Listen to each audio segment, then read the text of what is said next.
മക്കളെ നമ്മൾക്കിന്ന് സോസേജ് മസാല ഉണ്ടാക്കാം. ചെയ്തെടുക്കാം.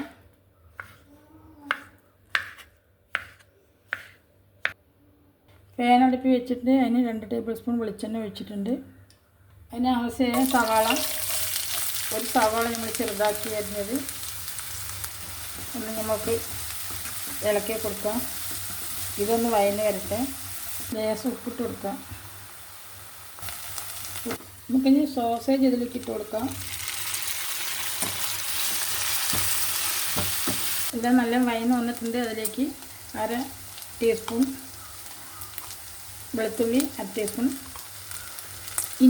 ഇഞ്ചി 1/2 ടേബിൾ സ്പൂൺ വെളുത്തുള്ളി, 1/2 ടേബിൾ സ്പൂൺ എല്ലാം ഇട്ട് നല്ലോണം ഒന്ന് വഴറ്റിന് വരട്ടെ.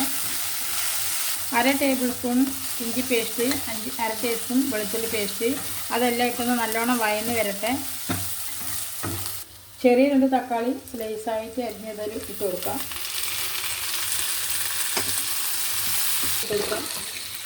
എല്ലാം നല്ലോണം വഴന്ന് വന്നിട്ടുണ്ട്. ഇനി കാശ്മീരി ചില്ലി 1 ടേബിൾ സ്പൂൺ ഇട്ട് കൊടുക്കാം.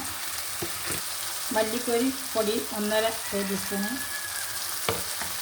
മഞ്ഞൾപ്പൊടി 1/2 ടീസ്പൂൺ, 1/2 ടീസ്പൂൺ മസാല പൊടിച്ചത്, ലേശം ജീരകപ്പൊടി, 1/4 ടീസ്പൂൺ കുരുമുളക് പൊടിച്ചത്.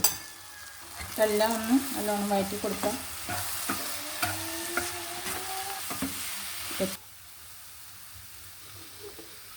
ഒരു ഗ്ലാസ് വെള്ളം ഒഴിച്ച് കൊടുക്കാം.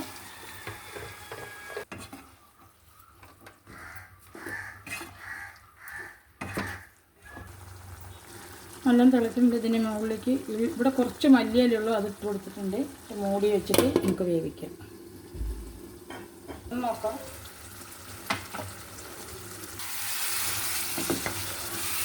സോസേജ് ഇവിടെ വെന്ത് വന്നിട്ടുണ്ട്.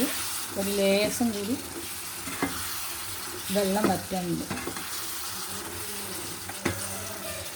ഈ സമയത്ത് നമുക്ക് ഉപ്പുണ്ടോ നോക്കണം. ലേശം ഉപ്പിൻ്റെ കുറവുണ്ട്, അതിട്ട് കൊടുക്കുക. ഇറക്കി വയ്ക്കുക. സോസേജ് ഇവിടെ റെഡി ആയിട്ടുണ്ട്. പിന്നീട് വീഡിയോ ആയിട്ട് വരാം. അതുപോലെ എല്ലാവരും ഉണ്ടാക്കി നോക്കുക. സോസേജ് കിട്ടുമ്പോൾ സബ്സ്ക്രൈബ് ചെയ്യാൻ മറക്കല്ലേട്ടാ. സബ്സ്ക്രൈബ് എല്ലാവരും ചെയ്യണേ.